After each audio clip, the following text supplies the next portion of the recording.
The global transition to electric vehicles and advanced battery storage requires massive, accelerating volumes of raw cobalt. The Democratic Republic of the Congo controls roughly 70% of the world's cobalt supply. The global supply chain runs directly through this single geographic bottleneck. This map highlights the southern Copperbelt region of the DRC, specifically the Lualaba and Haut-Katanga provinces. This is where the vast majority of that extraction occurs. In May 2023, the United States Department of Labor published an exhaustive, probability-based field study examining the specific labor conditions within these two provinces. The researchers concluded that an estimated 78% of employed cobalt miners in this region operate under conditions of forced labor. A figure that high triggers immediate professional skepticism. A 78% prevalence rate often suggests a statistical exaggeration or a flaw in the survey's underlying methodology. Understanding how this figure was reached requires deconstructing the survey's specific legal and statistical filters. Interrogating the methodology of this report provides a detailed map of how labor abuse is integrated into the cobalt supply chain. The researchers built their rigorous model from a probability-based sample of 946 adult cobalt workers across 64 active mining villages. This flowchart maps the initial stratification of that workforce. The sample splits into two primary categories. 28.4% work in large-scale mining, and 71.6% operate in artisanal and small-scale mining. Large-scale mining, or LSM, relies on capital-intensive, highly mechanized open-pit operations managed by international corporations. Artisanal and small-scale mining relies on a high density of manual human labor, extracting ore from the earth with basic hand tools and minimal infrastructure. To measure coercion legally, researchers adhered to strict international guidelines requiring a formal employer-employee dynamic. Therefore, the workforce is split again into employed and self-employed. Since 95% of artisanal miners are self-employed, they are entirely excluded. The 78% forced labor metric applies only to this remaining pool of employed workers, concentrated in large-scale sites. The researchers filtered out the country's most vulnerable demographic to maintain strict evidentiary rigor. The resulting metric is rigidly bound to verifiable employer actions. The critical question becomes, how do you objectively prove a worker is in forced labor without relying on their subjective feelings? The ILO framework requires involuntariness and menace of penalty. Workers averaged 1.7 involuntariness indicators, like forced hazardous work, and 1.6 menace indicators, like withheld wages. Triggering both simultaneously dictates forced labor classification, encompassing exactly 78% of this employed cohort. The severity within this data is acute.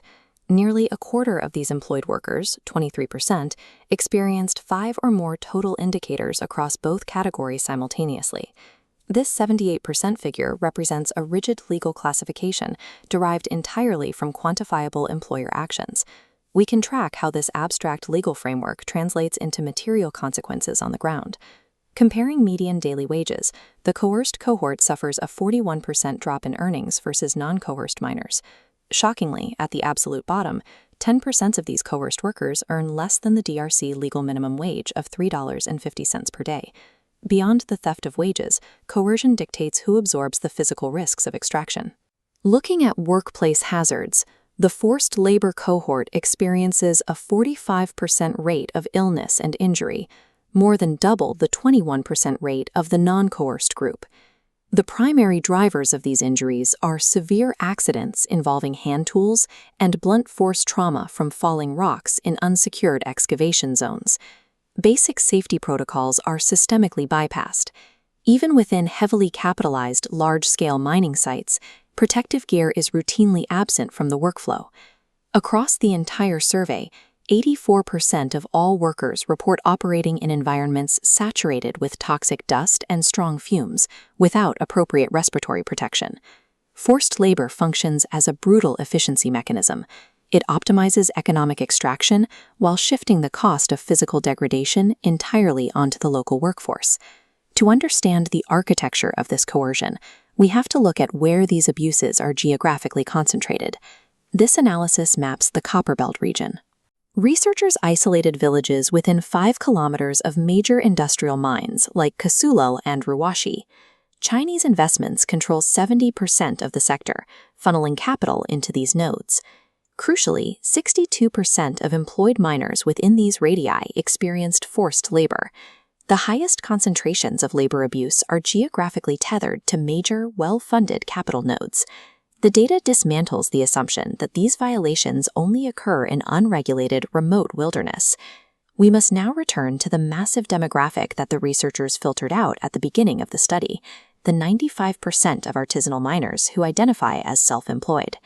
Because they lack a formal boss, their grueling manual labor is not captured in the 78% statistic.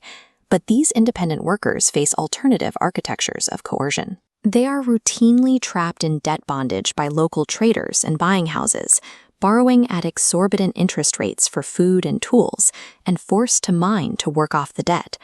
Applying a traditional Western employer-employee framework to the DRC isolates formal data, but it ultimately fails to capture the true breadth of supply chain slavery occurring through these informal debt traps. Based on the strict legal matrix alone, there are between 67,000 and 80,000 employed adult workers currently trapped in forced labor in these two provinces. This 78% metric establishes a rigorous statistical floor for a sector where coercion remains a baseline condition of the workforce.